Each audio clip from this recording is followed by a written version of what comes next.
Primero por el origen, cada una de ellas tiene un origen distinto, ¿sí? Por su función y por las alteraciones que pueden presentar y cómo se pueden manifestar en pues en el cuerpo, ¿sí? Cómo pueden manifestar algún tipo de enfermedad y cómo lo podemos detectar de manera temprana. Y pues las plaquetas propiamente no son células, son más bien restos de citoplasma de otra célula, que ahorita es lo que vamos a revisar. Bueno, las plaquetas o trombocitos son pequeños trozos de material celular que ayudan a evitar la hemorragia y formar un coágulo de sangre cuando se produce un corte o ruptura o daño en el vaso sanguíneo, ¿sí? Es como les decía, o sea, propiamente no podríamos decir que son células, sino que son exclusiones de citoplasma de una célula más grande que los separa y los libera hacia la sangre, y que fácilmente se activan las plaquetas. Las plaquetas, en cuanto hay una lesión, ¡pum!, están circulando en la sangre y se adhieren inmediatamente al lugar de la lesión. Y las plaquetas van a tener una forma activa y una forma inactiva. ¿Qué va a hacer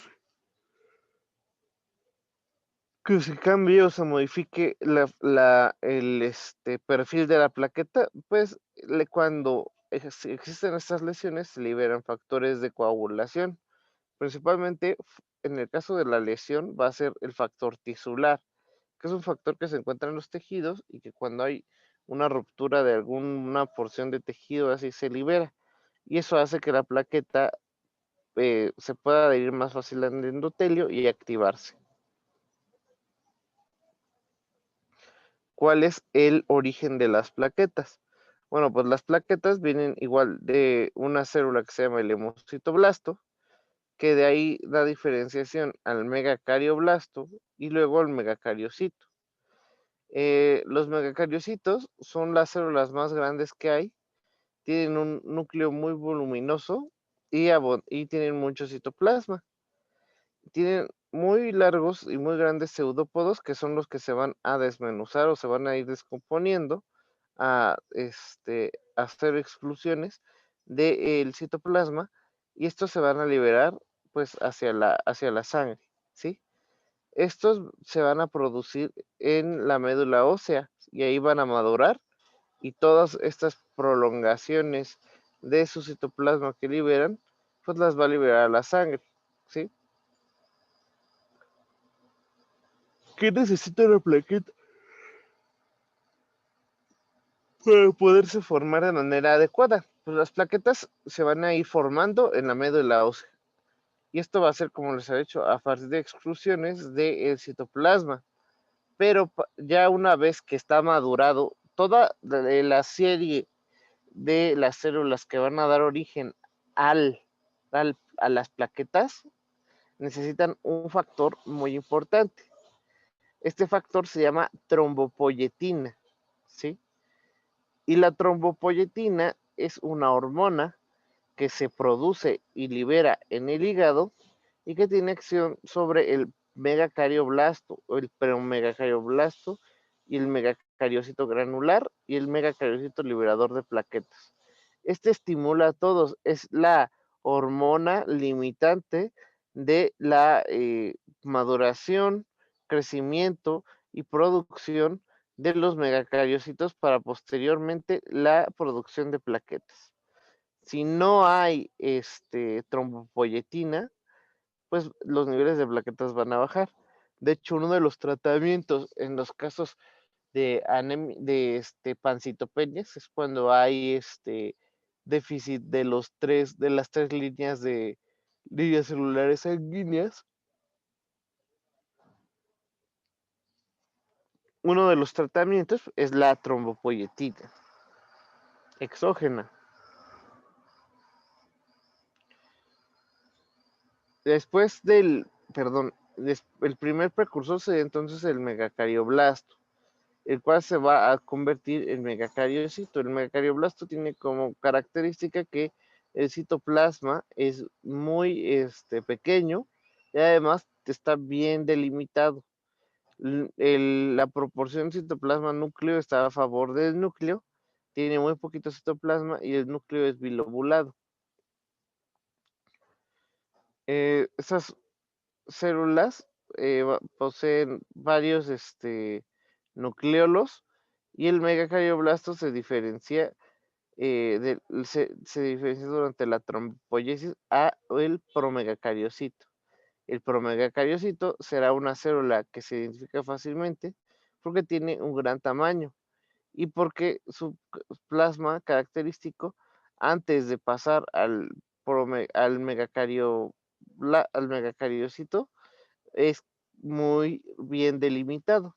No tiene esos pseudópodos que va emitiendo ya desde la siguiente fase. Luego tenemos al megacariocito que posee como característica su gran tamaño y la emisión de sus pseudópodos. Además que tiene un núcleo multilobulado, ¿sí? Su citoplasma aquí va a ser de color rosado en la tensión de amatoxilina y eosina. Y eso es porque es muy azurófilo, perdón, eso es porque es muy básico.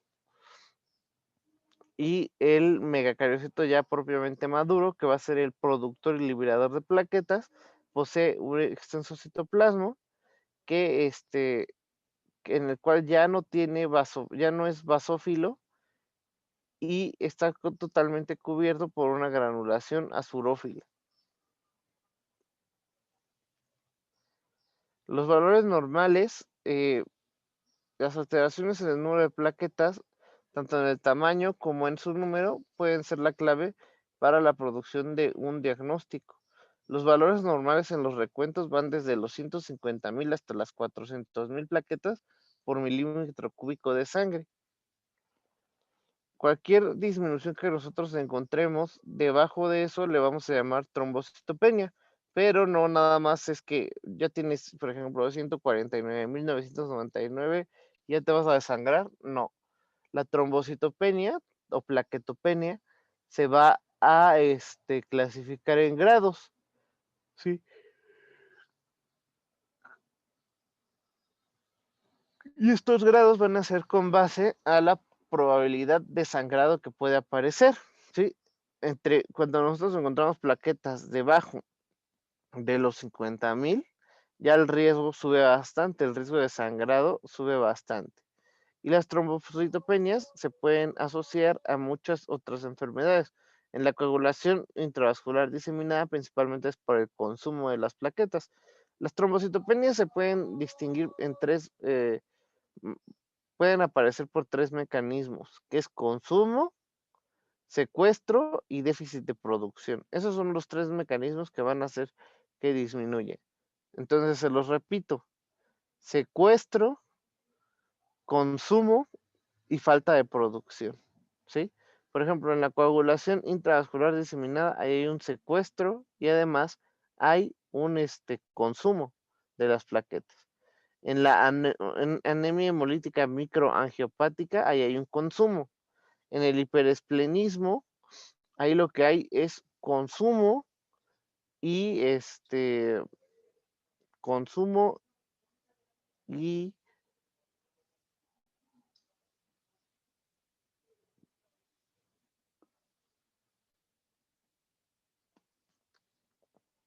y secuestro, ¿sí? En el hiperesplenismo. En la disminución de la producción, en el caso de anemia plástica, pues aquí, ¿qué es? Sus déficits en la producción. Invasión de la médula ósea por enfermedades malignas como leucemia, neuroblastoma y linfoma, pues como aquí están siendo invadidas, ya empiezan a consumir las células, entonces no hay una adecuada producción. Entonces también es déficit en la producción. En la quimioterapia puede ser tanto por déficit en la producción, por el efecto de estas células que generalmente actúan, de estos agentes que generalmente actúan sobre la mitosis, puede ser una razón, o la otra razón puede ser por consumo, ¿sí? Entonces ya déficit de la producción y consumo. Luego, otras enfermedades como la anemia por déficit de hierro es déficit. Enfermedad de Kawasaki, consumo. síndrome nefrótico, consumo y secuestro, perdón. Síndrome post-explectomía, consumo y secuestro. Traumatismo, consumo y secuestro. Tumores, consumo. Trombocitosis primaria, ahí sería consumo y secuestro. ¿Sí? Entonces siempre se debe de ubicar cuál es el mecanismo fisiopatológico de la pérdida de plaquetas para que precisamente se pueda hacer alguna estrategia para evitar las complicaciones que aparecen con las trombocitopenias, ¿sí? Que pues la complicación principal, ¿cuál creen que sería? Alex, a ver.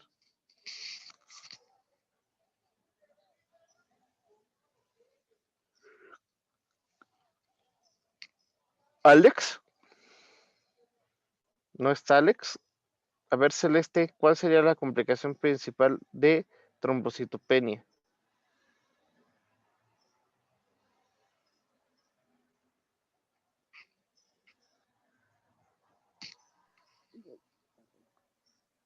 De trombocitopenia, ¿verdad? Sí.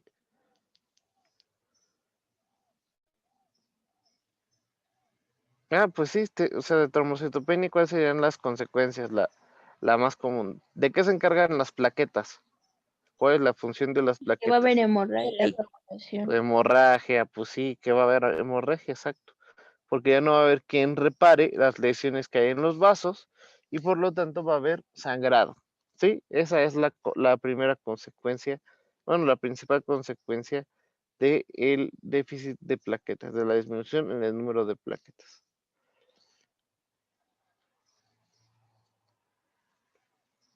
¿Cuál es su función? Pues tienen como función llegar a lugares donde la célula encuentra algo dañado y luego de esto se apilan, se aglomeran ahí para evitar que la sangre salga de los vasos. Además que liberan factores de coagulación que van a hacer que se vaya adhiriendo fibrina, más células, que se hagan un tapón primario, luego un tapón secundario y luego cicatrizan. Las plaquetas también juegan un papel muy importante en la cicatrización de los tejidos.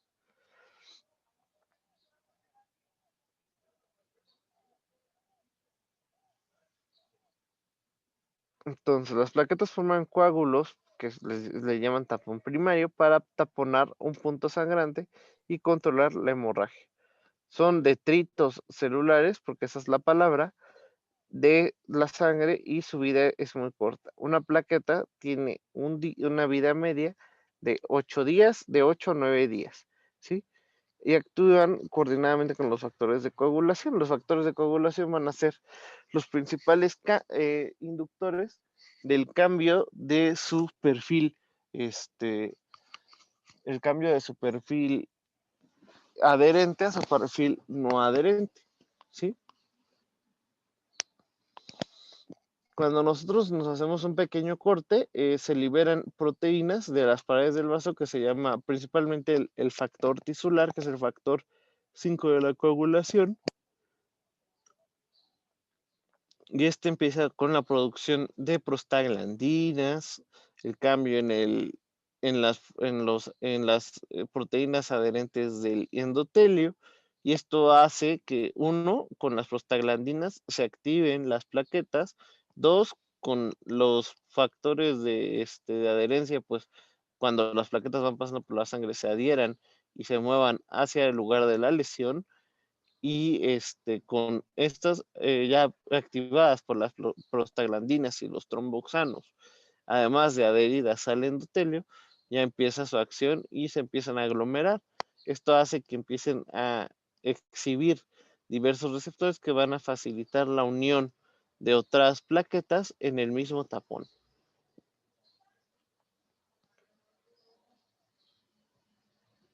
Entonces, ¿qué es lo que sucede? Bueno, pues cuando se rompe el vaso, lo primero que va a tratar de hacer el vaso es un reflejo en el cual, pues como empieza a haber una pérdida, el vaso se contrae para evitar lo más que pueda la pérdida.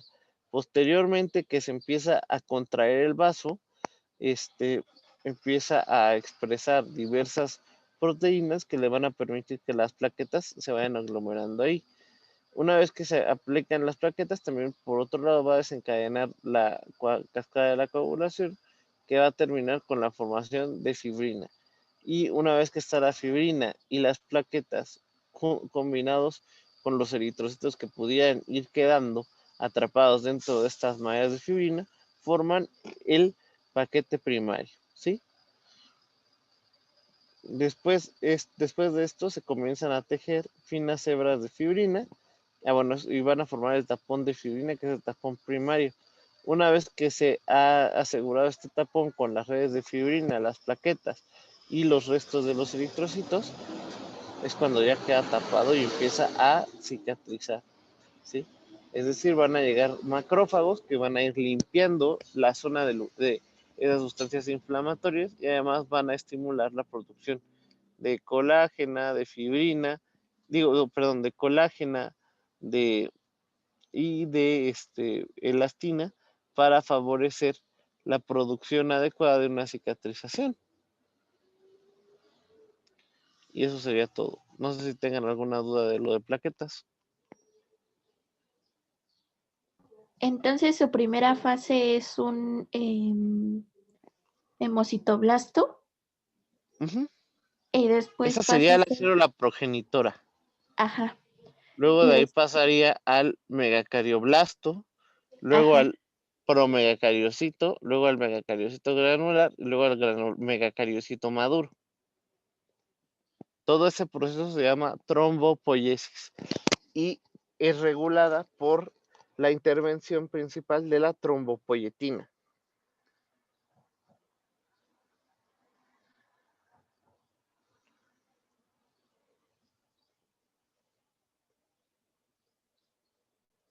¿Sí?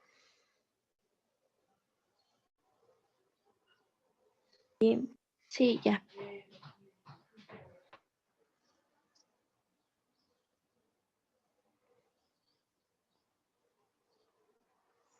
Pues ya, eso es todo de eso. Entonces, ahorita también nos faltó revisar cuáles son las alteraciones que pudiéramos nosotros encontrar en la forma de los eritrocitos. Sí, eso no nos faltó eso. Esto más es ¿cómo le podríamos decir? Va a ser más como para que ustedes lo sepan, pero realmente no lo van a usar tanto. Esto es más como de técnicos laboratoristas clínicos, pero pues se los voy a explicar para que no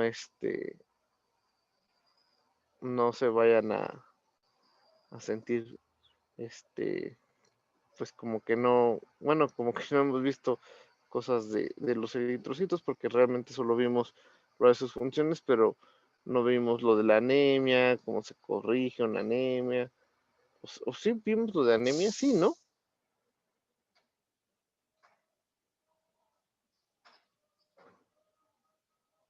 Yo recuerdo que sí lo habíamos visto, pero bueno, de todas maneras le vamos a dar un repaso con esto y ahorita empezamos. Espérenme tantito. Déjenles comparto la diapositiva.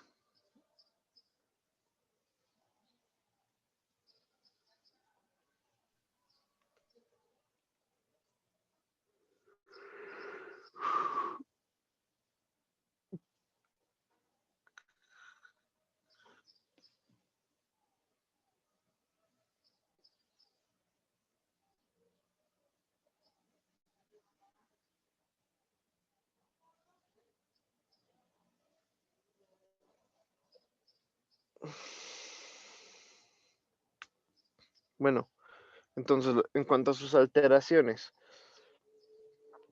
nosotros en los eritrocitos vamos a ver alteraciones en el tamaño, forma, color, inclusiones intraeritrocitarias y en su agrupación, ¿vale? ¿Cómo es un eritrocito normal? Pues un eritrocito normal tiene una forma bicóncava, ya como lo hemos dicho, parece como un lifesaver. Sí los ubican, ¿no? Los lifesavers, unas gomitas que parecen como unos Sí, circulitos. los salvavidas. Ajá. Bueno, el diámetro longitudinal es de 7 a 8 micrómetros, tiene un espesor periférico de 2 micrómetros y uno central de 1 micrómetro. O sea, por eso les digo, si ustedes ven un eritrocito es casi igual que un salvavidas y y bueno, yo me imagino que igual son como los salvavidas, ¿no? Que son así elásticos, se pueden doblar, porque eso es muy importante. En los eritrocitos es súper importante esto que estoy hablando, ¿sí? Que un eritrocito tenga la capacidad de deformarse es lo que le permite poder llegar a los capilares más lejanos sin destruirse, ¿sí? Porque va muy rápido y de repente imagínense ir cambiando de velocidad, ir adaptándose, pues tiene que tener esa capacidad en su membrana, porque si no hiciera eso, pues llegaría al lugar donde bueno, ni llegaría al lugar donde debe llegar y empezaría a causar pues problemas, ¿no? Porque se empezaría a depositar ahí hemoglobina, causaría un periodo de inflamación, reparación, ¿sí? Entonces es muy importante por eso esta característica del eritrocito. ¿Cuáles son las alteraciones que nosotros vamos a ver en el tamaño? Va a ser anisocitosis, microcitosis, macrocitosis y megalocitosis. La anisocitosis es cuando ustedes hacen un frotis sanguíneo. ¿Sí saben qué es un frotis sanguíneo?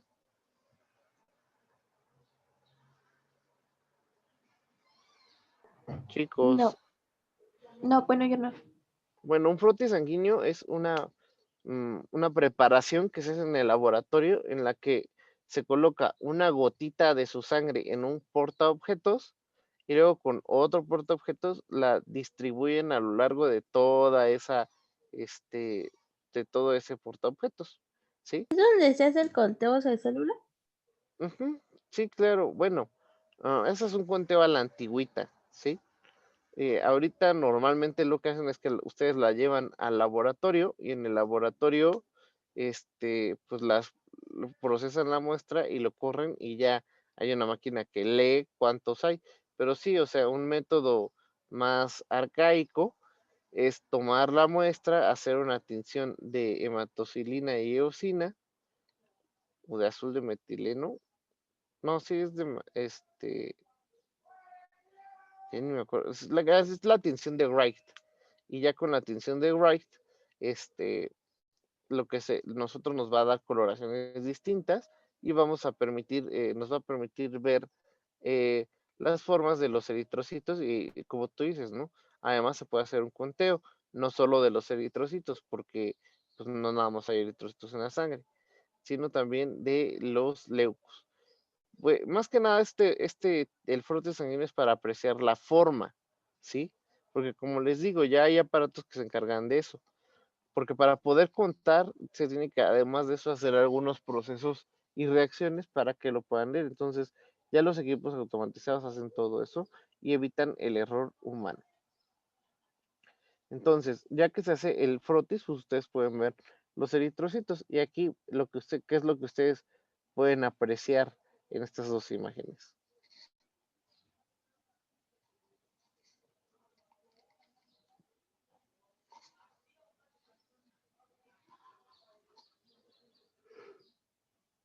¿Nada? A ver, Karen. Pues que hay unos eritrocitos más grandes que otros. Exacto. Los eritrocitos, pues, como ya hemos dicho, todos tienen una medida estándar, ¿no? Y si bien pueden diferir de tamaño entre ellos, pues es por cosas por una distancia que ustedes no podrían admirar o percibir en un microscopio. Entonces, la anisocitosis es cuando en un frote sanguíneo ustedes logran percibir que hay diferentes formas, bueno, tamaños de los eritrocitos. Y esto principalmente ocurre en pacientes que han sido recién transfundidos o que han pasado, sí, pues sí, principalmente en los recién transfundidos y también lo podemos ver en los pacientes que han tenido pérdidas muy grandes de sangre y que se les ha estado reemplazando solamente con líquidos. Luego tenemos la microcitosis, que es cuando los eritrocitos tienen un tamaño muy, muy pequeñito, ¿sí?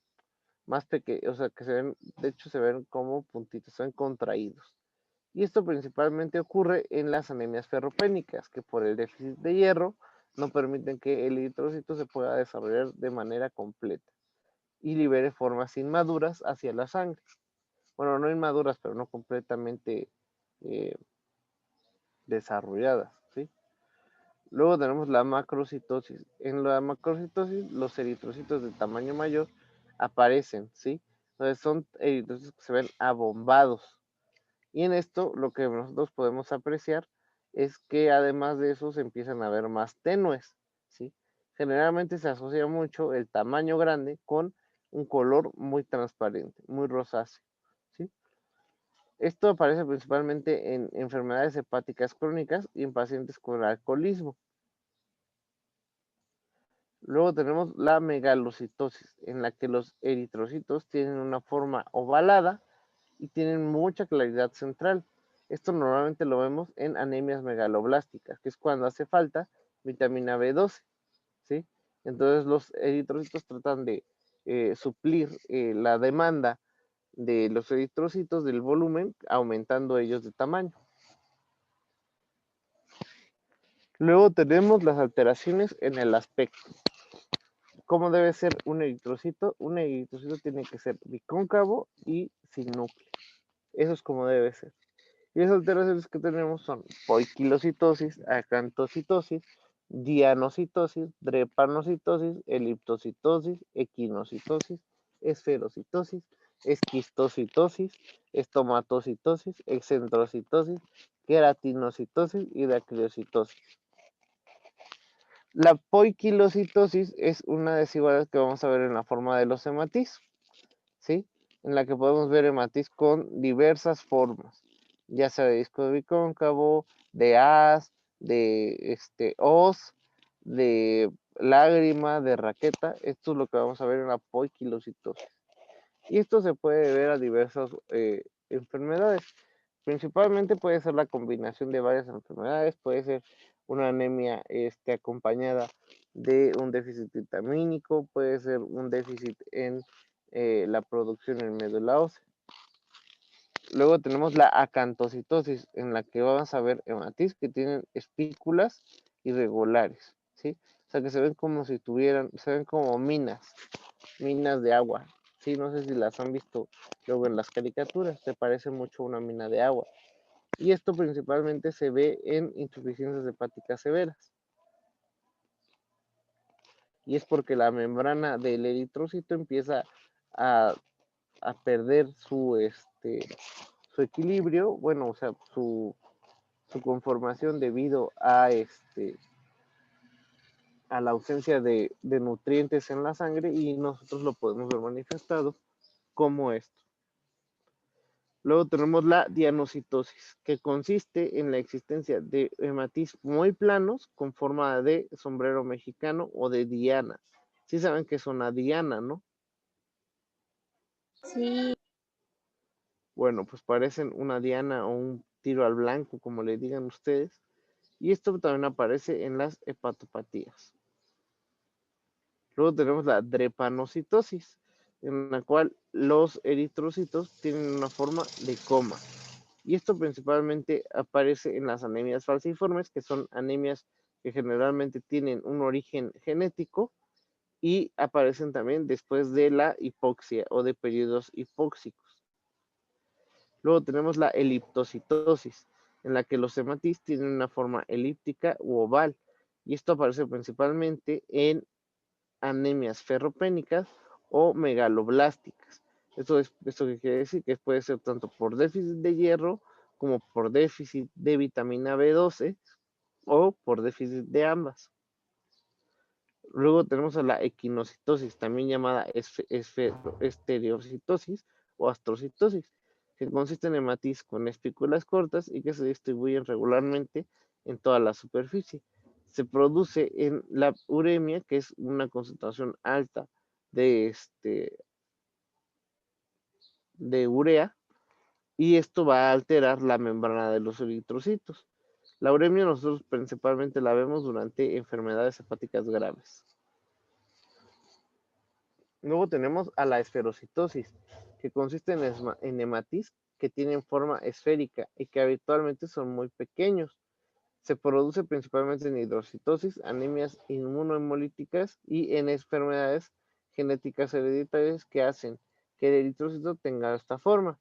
El problema que aparece principalmente con este tipo de anemias es que hay mucha hemólisis, porque el eritrocito, al ser esférico, quiere decir que le hace falta la proteína que se encarga de que este eritrocito se pueda deformar. Entonces, hace que tenga esta forma esférica y no le permite pasar tan fácilmente a los capilares. Hace que eh, que su que su factor de resistencia a la deformación disminuya y se pueda romper fácilmente. Luego tenemos a la esquistocitosis, que consiste en la presencia de eritrocitos que se encuentran fragmentados. Esto principalmente se produce en hemólisis mecánicas por presencia de prótesis valvulares y en quemaduras muy graves. Luego tenemos a la estomatocitosis, que son eritrocitos que tienen una hendidura en la región central, ¿sí? Esto hace que parezca que parecen como cocos abiertos o como si tuvieran una boca. Parecen como labios también, es como lo describe, ¿sí? Estos eritrocitos son unicóncavos y principalmente lo vemos cuando hay concentraciones altas de de urea y cuando hay deficiencia en la producción de proteínas, como en la hepatopatía crónica. Tenemos también a la excentrocitosis, que consiste en hematis, cuya hemoglobina se encuentra muy concentrada en un solo de sus polos. Y esto se produce por un déficit en una enzima que se llama glucosa 6-fosfato deshidrogenasa, que se encarga de llevar a cabo la glucólisis en los eritrocitos.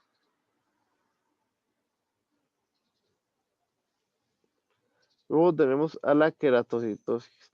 En la queratocitosis, hay hematis con dos espículas en su superficie y esto les hace que tengan una forma de casco, ¿sí? Principalmente se produce en la anemia hemolítica microangiopática y en la hemólisis por prótesis cardíacas. También tenemos a la daquilocitosis, en la que los eritrocitos tendrán forma de lágrima o raqueta, y esto se encuentra principalmente en anemias severas, megaloblásticas y ferropénicas, además de en alteraciones que tengan que ver con su producción en la médula ósea. También tenemos la alteración en el color. En esto solamente vamos a decir que tienen tres, que son normocrómico, hipocrómico e hipercrómico. Los eritrocitos normales se ven pues normocrómicos, ¿no? Y esto es por métodos de atención habituales como la atención de Wright, que les va a dar una coloración rosada a los eritrocitos. Y esta coloración que va a adquirir va a ser más intensa en la periferia que en el centro. Las alteraciones que nosotros podemos ver van a ser anisocromía, hipocromía, hipercromía y policromacía. Los hematis con falta de uniformidad en la coloración, cosa que hay unos muy colorados, unos muy pálidos. Esto se llama anisocromia. Y principalmente igual lo encontramos en anemias carenciales, es decir, nutricionales, y en pacientes post-transfundidos. Una vez que ustedes pasan un paquete eritrocitario, más o menos tarda un día completo, es decir, 24 horas, en poderse distribuir a todo el cuerpo, ¿sí?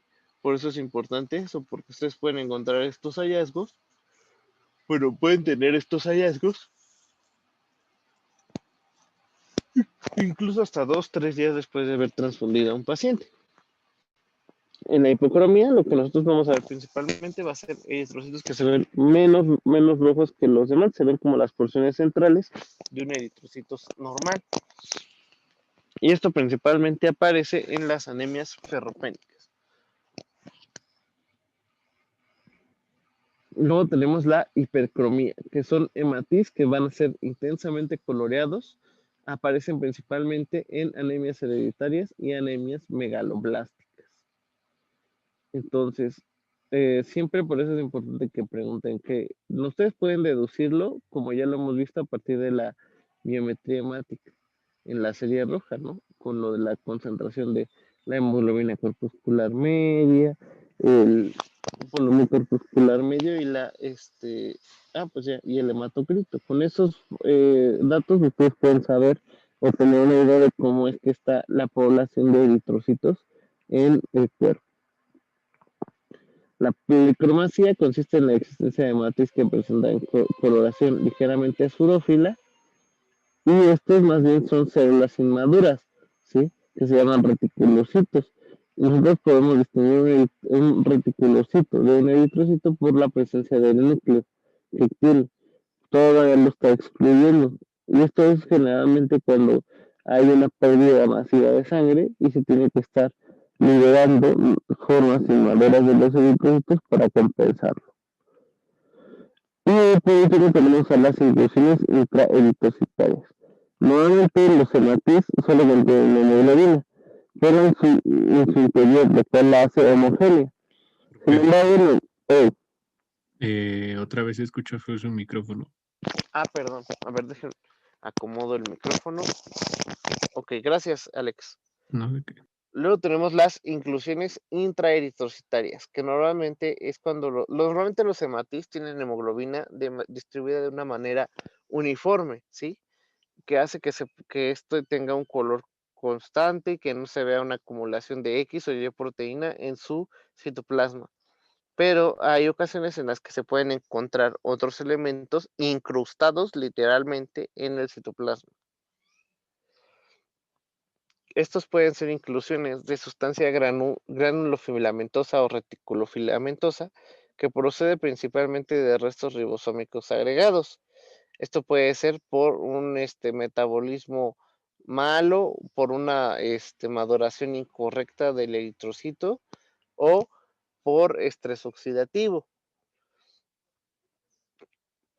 Principalmente esto consiste en una trama granulosa que se ve a través mediante la coloración con azul de crecido brillante y es propia en la reticulocitosis.